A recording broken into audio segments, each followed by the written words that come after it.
Hey you, thanks for stopping by. 3 months after reviewing the direction behind You First, I think now is finally a good time to talk spoilers about Joe Goldberg's first prequel. Before we begin though, huge thank you and shout out to the author, Caroline Kepnes, who I was not only fortunate enough to receive an advance copy from, but to also interview last month right here on my channel. It was an amazing conversation about Joe, all of his love interests, the show, and some of her other work. I encourage you all to peep that once you're done with this video, as the rest of the interview will air on You First release day, where she'll also talk spoilers alongside me.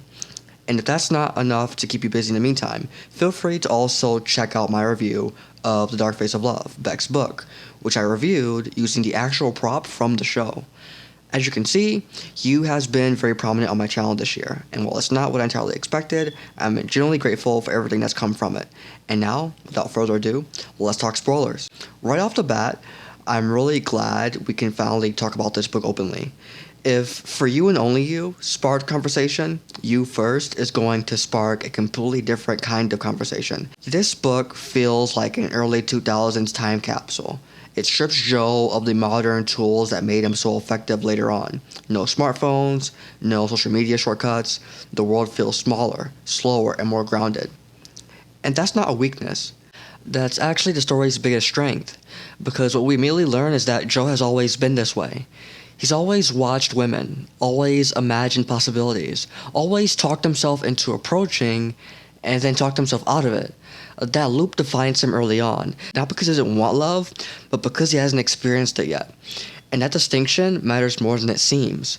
The best way I can describe it is this. It's like wanting something you've never actually had. You can imagine it, crave it even, but you don't fully understand it yet, and because you don't understand it yet, you don't chase it as aggressively.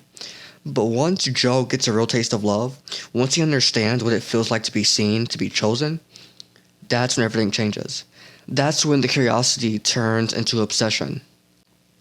Before we even get to the main relationship, the book drops a lot of subtle groundwork that becomes important later. Joe has a clear addiction to computers, something that later evolves into his dependence on smart devices. Even here, he jokes about not being able to carry a computer in his pocket, not realizing that one day that exact thing will define how he navigates the world. He also mirrors people constantly. He absorbs traits, perspectives, even language, almost like he's building identities based on who he's around. It's not just imitation, it's adaptation. And that becomes a core part of how he connects with people later on. There's also a breastfeeding scene, which is uncomfortable but important.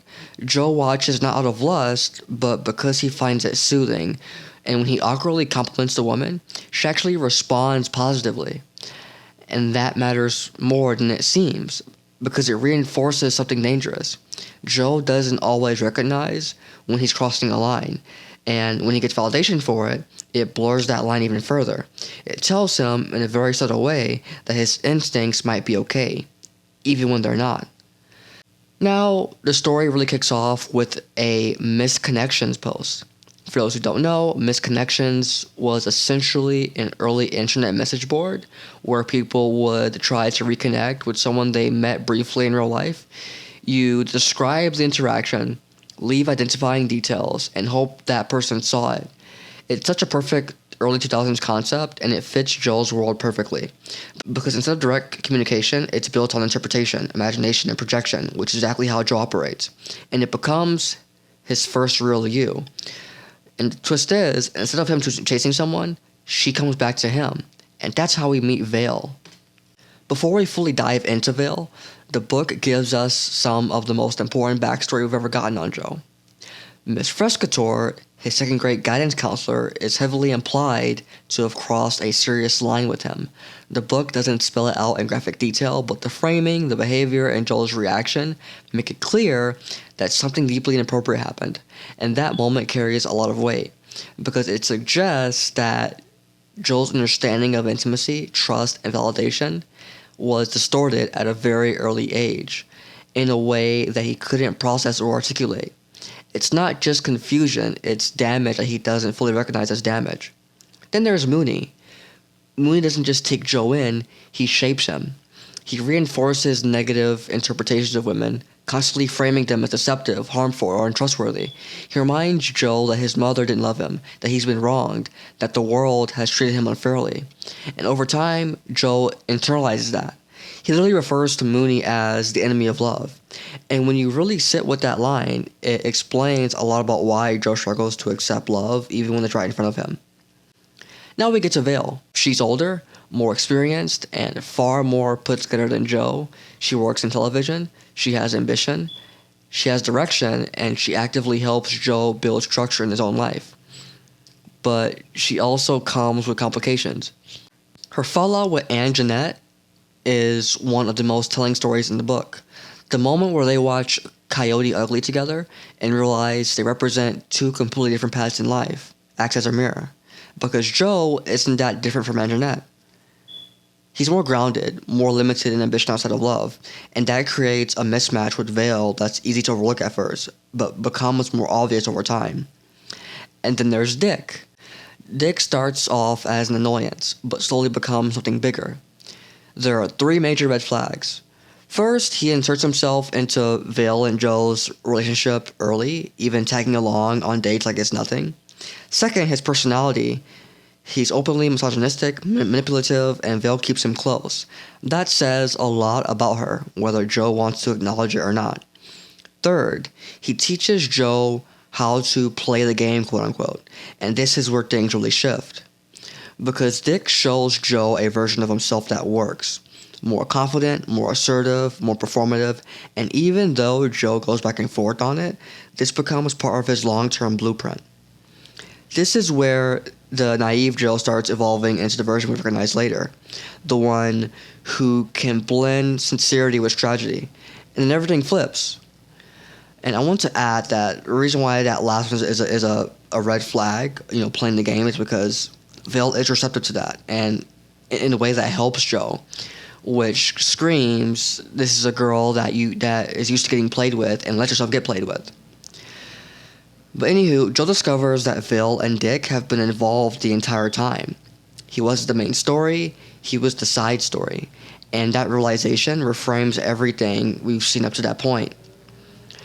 Joel's first coup happens here. He overdoses Dick, not in some elaborate, calculated way, but in a way that feels reactive and emotional. You see, Joel is resentful that Dick has the girl wrapped around his finger and couldn't care less about the girl. Whereas Joe loves the girl the most and couldn't be farther away from her. So, due to that, he keeps administering the drugs that Dick keeps asking for without any reluctance. You see, this isn't a Joe who has everything figured out yet. This is messy, this is personal, this is someone acting on feeling rather than control. But it still sets the precedent. He takes dog tags from Dick as a trophy, and that detail shows that even this early, something is already forming in him. The final confrontation between Joe and Vail is one of the most intense moments in the entire story. Vail fully unravels. She admits she never truly loved Joe. She confesses her obsession with Dick. She lashes out, physically and emotionally, and Joe lets it happen. Because in his mind, this is love. He recalls his father's words. That's how you know she, his mother, still loves you. She's still in the ring. So to him, the violence isn't rejection, it's confirmation. That's what makes this moment so uncomfortable. Because he's not just enduring it, he's interpreting it as something meaningful. The fight escalates, she tries to kill him, he doesn't stop her, and then she runs into the street and dies. Not by Joel's hand, but as a direct result of everything that led to that moment, which is in the form of being hit by a bus, a tour bus of the show she works on at that. 4 years later, in the epilogue, Joe is older, but not healed. He still carries Vail with him. Not just the memory, but the impact of what that friendship did to him. The world is changing. Technology is evolving. Social media is beginning to take shape. And Joel is stepping into a version of himself that will eventually thrive in that environment. He reconnects with Mooney. He turns down Cynthia, Vail's roommate, which now carries more weight when you remember her connection to Vail, showing that Joe hasn't fully moved on. And then he meets someone new at a concert, a performer, and based on everything we know, there's a strong possibility that this could be Candace, which makes the ending feel less like closure and more like the beginning of everything we already know is coming. Even though the story feels smaller in scale, it's doing something very intentional. It strips down everything to show us who Joe was before the tools, before the confidence, before the escalation. And that's why it works. Also, I did leave quite a bit out, entire characters, subplots, and moments, because when this book officially releases, it's still absolutely worth experiencing firsthand. And, it's also, the first time I felt bad for him since the ending of You Love Me. And I feel comfortable saying that given that this is 17-year-old 2002 Joe before he's committed the atrocities, and when atrocities are mostly committed towards him. In the spirit of the Caroline Kepnes interview, where I had the fan base leave questions for Caroline to answer, I did the same thing here. So we're going to answer some of the questions left by the community. User Team Impossible 4333 asked about my ranking of the books. At number 5, I ranked the first book. It sets the foundation, but every book after it builds and expands on that formula in more interesting ways. At number 4, I placed the fourth book, Fear Only You. It takes risk and explores a different version of Joe, but it feels more grounded and less dynamic compared to the others. At number 3, Hidden Bodies. It expands the world significantly while still keeping Joe at the center of everything. Last 2, I put You First as number 2. A very strong prequel that succeeds in its purpose, but is intentionally smaller in scope. At number 1, You Love Me. The best balance of character development, storytelling, and long-term impact on Joe's arc. Reddit user Grajuicy asked, does Joe mess up the kills like before, like with Benji? Not really. This one is more situational, the kind of death where the circumstances themselves act as the cover. And I think that works well here because it shows Joe easing into something he'll later become much more deliberate about. I Wanted All Then Some ask, does this feel like it could be adapted into a TV series? Yes, and I think it translates very naturally. The structure, the pacing, the focus on character, it all fits the format. But realistically, there are external factors that could prevent that from happening. Penn Badgley seems pretty confident that won't be the case. Or at least that he personally won't return. And I also have reasons to believe that there are some on-set things that happened that might have killed the possibility before the idea could come into fruition. So while it feels adaptable, it's not something I'd guarantee, but I hope that they do. And if we support this book enough, then I think we can ensure that it does happen. And this is where I leave you. But one last thing, don't forget that on release day, I'll be dropping the remainder of my interview with Caroline Kepnes, where we talk You First in full spoiler detail. So come back soon, and enjoy these clips on your way out. And until next time, goodbye. Is there more story left to be told about Joel's guidance counselor? Well, so like what I like about that too is that this is before he's become the Joe that we know. Like it's one thing to say, I'm never going to mention him again. I'm never going to mention this person again. I'm never going to talk about this time in my life, even to myself. But as we all know in life, like you have your little like slip ups here and there. Mhm. Would you consider Vail to be somewhat predatory? Absolutely. I mean, I think too, this is the part of me, like in setting this book, like we're in 2001 too, is a different world than that it is now about all those subjects. And that, yeah, she kind of like back then, like she's almost a little like giggly about it. And there is Mhm. something that we read now and are like, oh my God, like she is Yeah. predatory. How long will us, the readers and listeners, have to wait to hear the full story of Jonah's parents, especially his mother?